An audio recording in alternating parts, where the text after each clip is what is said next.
All right, let's talk a little bit about comparisons and superlatives.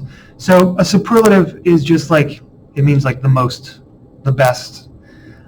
So for example, if you have a word like tall, superlatives would go tall, taller, tallest. Tallest would be the superlative of that, okay? So if you want to do that, follow this pattern. It's actually really easy. If you want to describe something as more than something else, like the ER, instead of adding anything to the end of a word, you say more or less. It's más or menos in front of your adjective, okay? So like tall would be alto, taller would be más alto, and then the tallest, it's really simple. You just use the article with your comparative, right? So el, la, los, las.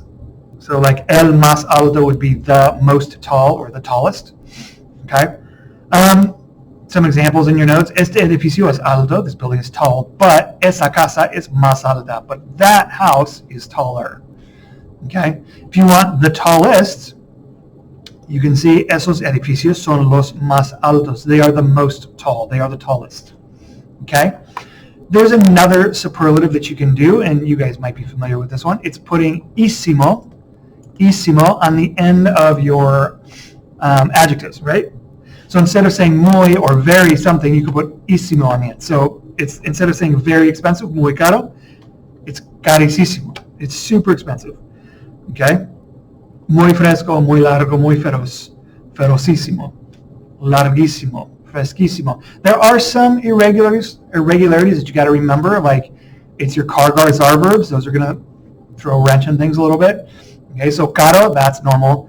Fresco, you got, it's like a CO ending, so it's going to change to QUI. Largo, you have that G there, so you add the GU, you add the U to it, larguísimo. Feroz, change that Z to a C, ferocísimo. Okay? You can even add mente to your superlative adjective to have a superlative adverb. So it's like describing how something is done, right? So rico, this would be your adjective. Rico would be ricamente, would be richly. You put mente on the end to make an adverb. But if you want a superlative, like saying it's the most of, or it's like the most version of something, like, so riquísimo would be like, dude, that guy is super rich. Like, es riquísimo. Okay? So if you did something very richly, riquisamente. Okay? You got to keep your adjectives, or your accents, in the original spot too. So riquísimo gets an accent because ísimo has an accent. When you turn it into an adjective, or an adverb, when you turn it into an adverb and you put mente on the end, you got to keep your accent marks. So pay attention to those. So lento would be slow. If you do something slowly, that would be lentamente.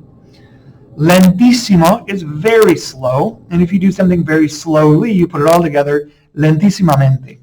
Okay?